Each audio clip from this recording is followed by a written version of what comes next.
ሰለስተ ሓበሬታታት ክከፍል መጽእ ሎማዓንቲ እትና መጀመርያ ሓበሬታ ካብ ቴሌቪዥን ትግራይ ዝረኸብኩ ሓበሬታ እዩ።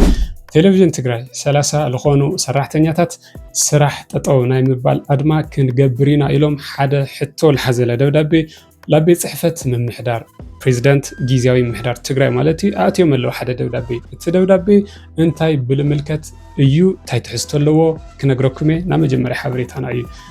ካሊእ ካብ ምዚ ጎና ጎኒ ካብ ቤት ጽሕፈት ፕሬዝዳንት ጊዜያዊ ምምሕዳር ትግራይ ናብ መንግስቲ ፌደራል ሓደ ዝተላኸ ደብዳቤ ኣሎ።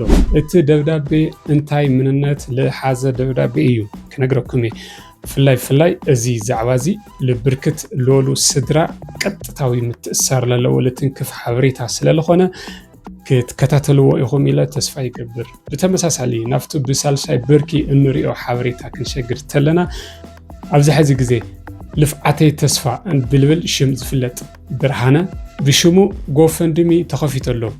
ጎፈንድሚ ከፊቶም ዶላር እናሰባሰብሉ ዝርከቡ ንሓግዞ ካብ ልበሉ ኣካላት እንደገና ናይ ዶክተር ዘርኡ ገብረ ሊባኖስ ሽም ተጠቂሱ ርኢ ኣለኹ። እዚ ዜና እዚ እንደምታይ ላክል ሓቂ እዩ መቐለታይም ሰረጋጊፅና የለና። እዘን ሰለስተ ሓበሬታ ሎማዓንቲ ክነግረኩም እየ። ከምቲ ዝተለመደ ንመቐለታይም ዩቲዩብ ኣጋይሽ እንዳርኾንኩም ህዚ ሰብስክራይብ ብምግባር ቤተሰብና ሁኑ። እዚ ቪድዮ እዚ ክሻሉ ዳ ሓቢርኩም ከም ትዘልቁ እምነት ኣለኒ። ድሕሪ መሸጋገሪ ተመሊስና ክንራኸብ ኢና።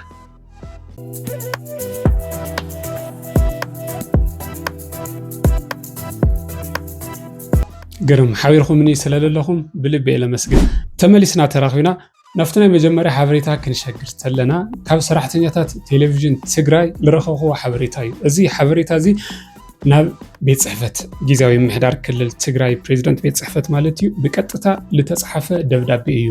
ኣስታት 30 ዝኾኑ ናይ ክፍለ ዜና ሰራሕተኛታት ቴሌቪዥን ትግራይ ኣብዚ ሕዚ ሰዓት ናይ ወርሕ ለካቲት መሃያ ስለለይ ተኸፈለና ብቁልጡፍ እንድሕር ላይ ተኸፊሉና ስራሕና ጠጠው ክነብሊና ብልብል መጠንቀቕታ ዝተዓጀበ ደብዳቤ ኣታው ገይሮም ኣለዉ።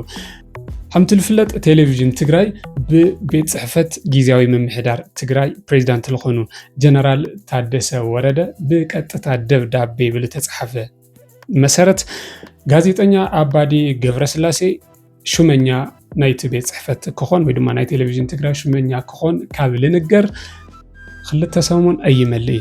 እዞም ሓድሽ ሹመኛ እዚኦም ስልጣኖም ብገና ብትኩሳት ልተዓጀበ ክኾን ኣኽኢልዎ ኣሎ ማለት እዩ። እዚ ደብዳቤ እዚ ምናልባት ቴሌቪዥን ትግራይ ኣስታት 30 ዝኾኑ ሰራሕተኛታት እንድሕር ስራሕ ጠጠው ናብባል ኣድማ ልወስዱ እንድሕር ኮይኖም ኣብ ዕለታዊ ስራሕ ናይቲ ትካል ክሕድሮ ዝኽእል ጽልዋ ኣብ ግምት ክትእትዩ ትኽእሉ ኢኹም። ሰው እዚ ጉዳይ እዚ ብልምልከት እዚ ደብዳቤ እዚ ብልምልከት ክሻብ ሕዚ ካብ ቤት ጽሕፈት ፕሬዝዳንት ጊዜያዊ ምምሕዳር ክልል ትግራይ ልተዋሃበ ቀጥታዊ ኣሉታዊ ይኹን ኣወንታዊ መልሲ ዋላ ኣይሃሉ። ካብ ሓድሽ ሹመኛ ቴሌቪዥን ትግራይ ኣባዲ ገብረስላሴ ልተዋሃበ መልሲ ግብረ መልሲ ዋላ ኣይሃሊ። ኣብቲ ትካል ክሕድሮ ዝኽእል ጽልዋ ግን ኣብ ቅድሚት ብዛዕባ ክህልዩ ዝኽእሉ ምዕባለታት ተኸታቲለ ላብ ተመልከት ለዋኹም ክቐርብ ቃል ካእቲ ማለት ክቡራንን እቲ ቀዳማይ ሓበሬታ እዚ ኢሉ መስል ላፍቲ ካልኣይ ሓበሬታ ስለ ደብዳቤ ስለለልዕልና መጀመርያ ጎና ጎኒ ብዛዕባ ሓደ ዝተጻሕፈ ደብዳቤ ክነግረኩም ኢለ ነይረ። ናፍቲ ካልኣይ ሓበሬታ ክንሸገር ተለና ካብ ቤት ጽሕፈት ጊዜያዊ ምምሕዳር ትግራይ ፕሬዝዳንት ቤት ጽሕፈት ማለት እዩ ናብ መንግስቲ ፌደራል ሓደ ዝተላኸ ደብዳቤ ኣሎ። እዚ ደብዳቤ እዚ እንታይ እዩ መሲልኩም? ኣብዚ ሕዚ ግዜ ካብ ወርሒ ጥቅምቲ ጀሚሩ ክሳብ ሕዚ ለለናዮ ወርሒ ልዕሊ 5 ቢልዮን በጀት ትግራይ ብጽሒት ማለት እዩ ስለ ለይተለቐቐ ናይ ተዓዲ ናይ ፋይናንስ ምንቅስቃስ ኩነታት ዙርያ መለሽ ኩነታት ኣብ ዓብይ ሓደጋ ኣትዩ ይርከብ። ስለዚ እዚ በጀት እዚ ብቁልጡፍ ክስደደልና ኣለዎ ኢሉ ለሓትት ደብዳቤ እዩ። እዚ ደብዳቤ እዚ ከምቲ ዝፍለጥ ናይ መጀመርያ ናይ 3 ወርሒ በጀት ተርም ተሰዲዱ ነይሩ እዩ። ካብ ጥቅምቲ እናብዚ ግን እዚ ልበሃል በጀት hamlay ተሰደደ ባዕሉ ቤት ጽሕፈት ፕሬዝዳንት ጊዜያዊ ምምሕዳር ብደብዳቤ ገሊጹ ኣሎ። ኣብ ትግራይ ኣብዚ ሕዚ ሰዓት ልዕሊ 137,000 ሰብ መራሒ ስድራ ተቆጻሪ ኮይኑ ኣብ ዝሰርሐሉ ናይ መንግስቲ ቤት ጽሕፈት ክሳብ ሕዚ ናይ ወርሒ ጥርን ናይ ወርሒ ለካቲትን ማህያ ለይተኸፈሎም ብኣማኢተ ሽሓት ዝቁጸሩ ሰራሕተኛታት ሃምለለው ብልተፈላለየ ኣጋጣሚ ላተነገረ ይርከብ። እዚ ደብዳቤ እዚ ኣመልኪቱ ቤት ጽሕፈት ቀዳማይ ሚኒስተር ኢትዮጵያ ለሃቦ ኣወንታዊ ይኹን ኣሉታዊ ግብረ መልሲ ክሳብ ሕዚ የለይ ሶ ኣብ ዛዕባ እዚ ብዛዕባ ክልል ልኽእል ምዕባለ ኣብ ቀጻሊ እንትኩሉ ግዜ ንገብሮ ላተኸታተልና ለኹም ከምጽእ እየ ማለት እዩ። ክቡራንን ምስ መቐለ ታይምስ ዩቲዩብ ይኹም እኒኹም ሕዚ ሰብስክራይብ ብምግባር ቤተሰብናኹኑ። ድሕሪ መሸጋገሪ ናብቲ ሳልሳይ ከካፍለኩም ዝሓረኽዎ ሓበሬታ ክሸግር እየ ምሳናኹኑ።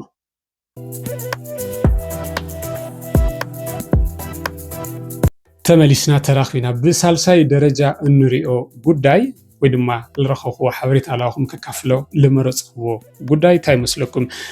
ናይ ልፍዓተይ ተስፋን ናይ ዶክተር ዘርኡ ገብረሊባኖስን ሽም ብስፍሓት ላተልዓለ እዩ። ኣብዚ ሕዚ ግዜ ልፍዓተይ ተስፋ ተኣሲሩ እዩ ልብል ዜና ካብ ዝስማዕ ልዕሊ 2 ወርሒ ገይሩ ኣሎ። እዚ ጉዳይ እዚ ብርክት ዝበሉ ሰባት ፍትሒ ንልፍዓተይ ተስፋ እናበሉ እናገለፅዮም ዝርከቡ ጎና ጎኒ እዚ ናይዚ መዘራረቢ ኣክቲቪስት ዝኾነ ሂወት ቀጻሊ ዕድል ብሩህ ልክኾን ዝሓሰበ ሓደ ጎፈንድሚ ተኸፊቱ ሰሚዐ። እዚ ጉዳይ እዚ እንደምታይ ዝኣክል ሓቂ እዩ ኢለ ከረጋግፅ ሞኪረ። እዚ ጎፈንድሚ እዚ ላተዘዋወረ እዩ ዝርከብ ኣብዚ ሕዚ ግዜ ብፍላይ ናይቲ ኣክቲቪስት እሱ ቀረባ ደገፍቱ ፈተውቱ ንሓግዞ ብልብል ዝኸፈትዎ ጎፈንድሚ ከም ዝኾነ ላተፃሓፈ እዩ ዝርከብ። እዚ ጉዳይ እዚ እንደገና ኣብ ፌስቡክ ዶክተር ዘርኡ ገብረሊባኖስ ልብል ቻናል ሼር ገይርዎ። ሼር ምግባር ጥራሕ ይኾነ ኣብቲ ጎፈንድሚ ውሽጢ ልዕሊ $400 ለኣተየ ቅርሺ ከም ዝርከብ ተዓዚበ ኣለኹ። እዚ ጉዳይ እዚ እንደምታይ ዝኣክል ሓቂ እዩ ብትክክል ንኣክቲቪስት ልፍዓተይ ተስፋ ሓገዝ ምክንያት ብምግባር ተኸፊቱ ልብል ነገር ከፃሪ ሞኪረ። ኣብዚ ጉዳይ እዚ እቲ ዝረኸብኽዎ ሓቂ እዚ ጎፈንድሚ ፌክ ጎፈንድሚ ምዃኑ እዩ። ክቡራንን ክሳብ ሕዚ ተታሊሉ ናብቲ ጎፈንድሚ ለእተወ ዲያስፖራ ከም ዘሎ ግን ተዓዚቡ ኣለኹ። ነገረ ጎፈንድሚ ክለዓል ተሎ ልቦም ቀረባ ዝኾነ ልቦም ረቂቕ ዝኾነ ብዙሓት ቅኑዓት ሰባት ከም ዘለው ምርኣይ በዓሉ እዚ ሓደ ምስክርነት እዩ ኢሎም ብርክት ዝበሉ ሰባት ድጋፍ ክህቡ ተለው ነዚ ዶላር ኣታዊ ዝገበረ ኣካል ድጋፍ ክህቡ ተለው በቲ ካሊእ እንደገና ከየፃረኻ ዝግበር ሓገዝ ትርጉም የብሉ ኣደዳ በላዕቲ ኢኻ ትኾን ዝብል ሓሳብ ዝሃቡ ኣብዚ ሕዚ ግዜ ኣብ ዓብይ ዝኾነ ጨቅጨቅ ተፈጢሩ እዩ ዝርከብ። እዚ ጎፈንድሚ እዚ መን ከፊትዎ ዝብል ነገር ክንሪና ኩራንን ገርመኩም እዚ ጎፈንድሚ ብቀጥታ ምስ ኣክቲቪስት ልፍዓተይ ተስፋ ልተሓሓዝ የኾነ።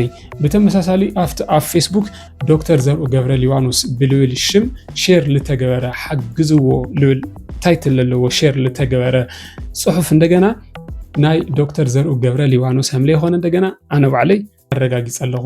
ኣነ እዚ ጉዳይ እዚ ክውስኮ ዝኽእል ነገር ሓሳብ ተሃለወ ኣብ ከምዚ ዝበለ ተኣናፊ ዝኾነ ኬዝ ምስ ሓገዝ ብምልከት ብፍላይ እንደምታይ ዝኣክል ትክክል እዩ ዝብል ነገር ቀዲምና ክነፅንዕ ከም ዝግበአና ይርደአኒ። ምክንያቱም ኣብዚ ሕዚ ሰዓት ኣብ ትግራይ ብርክት ዝበሉ ማሕበራዊ ቅልውላው እዮም ዝርከቡ። ኣብ ሕድሕድ ካብ ገዛ ስለ ለይወፁ እዮም በይ ብርክት ዝበሉ ልትዓበጡ ታሪካት ከም ዝርከቡ ይስምዐኒ።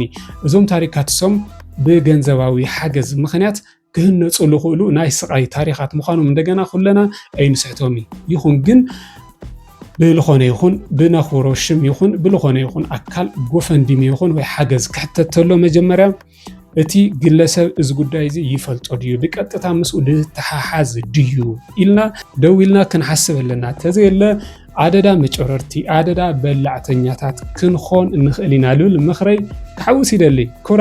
ክቡራንን ምሳየ ስለዘለቕኩም ብጣዕሚ ደስ ኢሉኒ። ኣብ ቀፃሊ ብመሰል ትሕዝቶ መዓልቲ ክመፀኩም ሰብስክራይብ ብምግባር ቤተሰበይ ኩኑ።